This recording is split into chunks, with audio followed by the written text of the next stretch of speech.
Good morning, dear children. Today we are doing EVS lesson number 5, Understanding Time.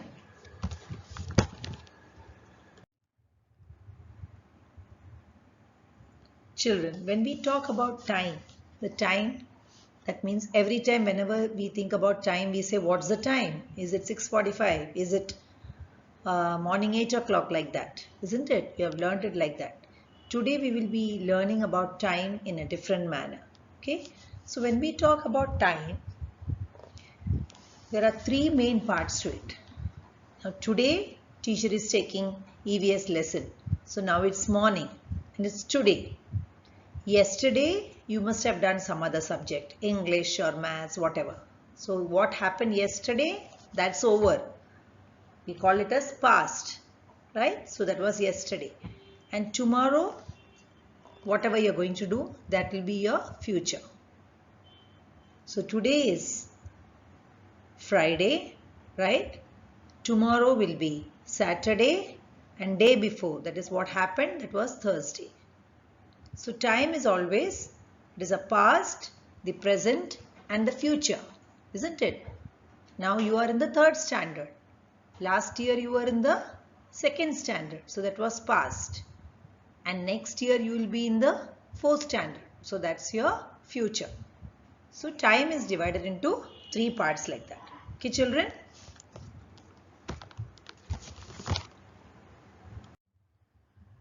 Now, if you have to understand time, children, you have to study history. Now, what is history? That means what has happened in the past. If you want to know the history of some cities, you try to Google and find out, isn't it? So here, see, look at the pictures alongside there, right? Even in your textbook, you can see those pictures. You can see pictures of old statues, right? Here also you can see old statues. Okay, these old statues, and then old coins which were used in the ancient days. Okay, and these are all broken pieces of pottery, these old shards of pottery. When these things, these are found when people start digging it, whenever they suppose they are going into history and they are digging the foundation. Suppose they are digging a building, and when they dig, they find lot of these things are found. Some statues are found, some coins are found, and there are some people, some research is done on this, that from where these coins are, who used these coins, okay, and these statues are made by whom. So people who study all this, they are called as archaeologists. What are they called? They are called archaeologists.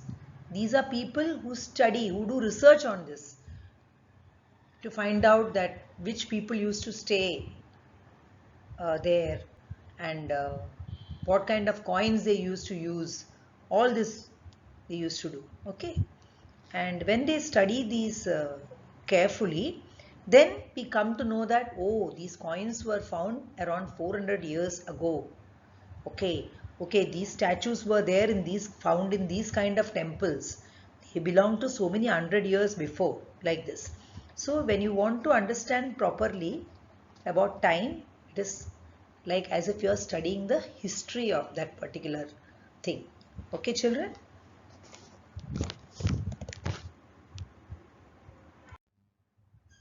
Now, children, now when you want to measure time, now suppose you want to know what time is it, what do you generally do? We look at a clock and we see what's the time, isn't it? So when we look at the clock, we have seen the hands of the clock. You have already studied in 2nd standard also, right? So when we want to understand time, when you look at a clock, you can see the second hand, you can see the minutes, you can see the hours, isn't it? So that is how they used to measure, we measure time by looking at the clock, right? And the same way, time is also measured. When we look out, we know it is day, it is daytime. If it is dark, we know it is already night. The sun has set, so it is night time now, right?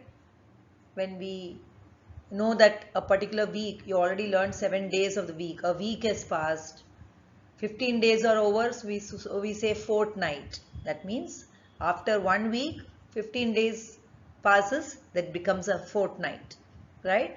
And after fortnight, one more 15 days, so it becomes 30 days. That means a month is over. Then like that every month, after 12 months, 1 year gets over. Correct? For all this, there are different tools to measure time. Calendar is one tool by which we know what day is it. Yes or no? You all agree, no, children? Everybody nowadays we don't. In our days when we were small, we didn't have mobiles at home, so every house had a calendar. By looking at the calendar, we would know that what day is it today, tomorrow will be what day, which day is going to be a holiday, correct? And any festival is there in that month, everything we come to know. Nowadays in the mobile also you all have got calendars, so you can see. And your school calendars, children, even your school calendars, you all turn the pages and you all know when are holidays, when is Saturday, Sunday, which day of the week is your test, which day is a competition. Everything is recorded in your school timetable also, isn't it? In your school calendars also. So a calendar is also a very important tool. And but in the ancient times, in ancient means long many years ago, there were, these things were not there to find about time, to record about time. So what they used to use, you can see the pictures there. Yes, the picture shows a water clock, the picture shows an hourglass. I think this hourglass many of you all might know, because as kids when we used to play some games, a 1 minute game, you know, in an hourglass, sand is there in it. So the moment if you want to know that how much time do you take to complete a game, immediately you keep the hourglass and you start the time. So immediately the sand starts flowing into it, and the moment the sand has finished flowing, that means the minute is over, and again you have to reverse it. So this is what is the hourglass. So in the olden days, this hourglass was used to measure time because they didn't have clocks. So these were used to measure time. Suppose they wanted to finish, for example, one work. Okay, suppose it is field work. This field work, how much time it would take, they would see it in an hourglass. So every time this much work to finish, they will go on reversing the hourglass to see that how many times it is going. The sand is moving up and down. So these were the tools which were used in the olden days, right? And even a water clock. In a water clock, the tool used was the water was used. Every time they would pour water from the small vessel, there was inflow also and outflow also. You pour water, how much time the water would go out from it, that means that much time it must have taken to complete some work. These were all the olden tools used, right? Calendar, nowadays there are still some households who still keep calendars, but nowadays it is very easy to see into a mobile the moment you want to know what day is it today, generally immediately people nowadays go into a mobile calendar. That's more easier to access. You don't have to get up and go and see into the calendar, isn't it? But we should also know that which were the tools used. That is why it is about an hourglass, a water clock. Now we will read about an hourglass, what and how is it made. Okay. Now children, let us know about the hourglass. In the 14th century, that means around 600 years before. Now this is 2020. A century means it's 100 years. What does a century mean? 100 years. So around 600 years before, this hourglass, it came into use in Europe. Okay. And what did it consist of? It consisted of two connected glass vessels fitted in a wooden frame. There are two glass vessels which are fitted like this, and you can see the picture there. Dry fine sand was poured into one of the vessels. The connecting hole between the vessels allowed the sand in the top vessel to fall into the lower vessel. So there was a very tiny hole in between so that the sand can flow. The hourglass was constructed in such a way that it took 1 hour for all the sand to fall from one vessel into the other. This is not the sand clock which you get for playing in games. That is just a 1 minute. It's hardly a very small, tiny thing, because it's all 1 minute games. The moment you pour, immediately the sand will fall in 1 minute. But those days they have to measure the hour clock. Those were very huge.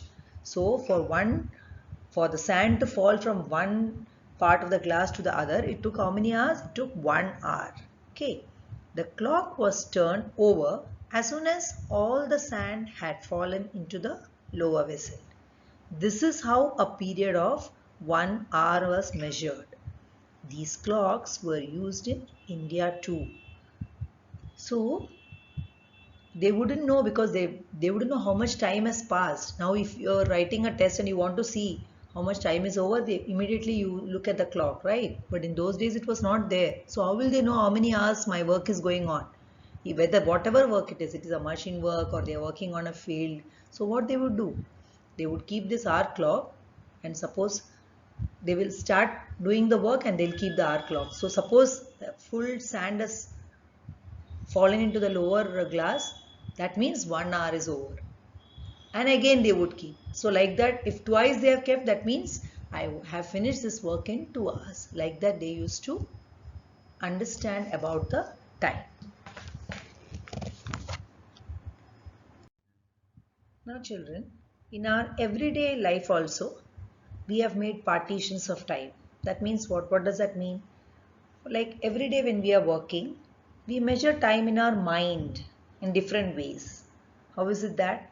Like suppose somebody asks you, when did you come? You just say, I came now. Do you see the time and say, I came at 9:11? No, you just say, I came now.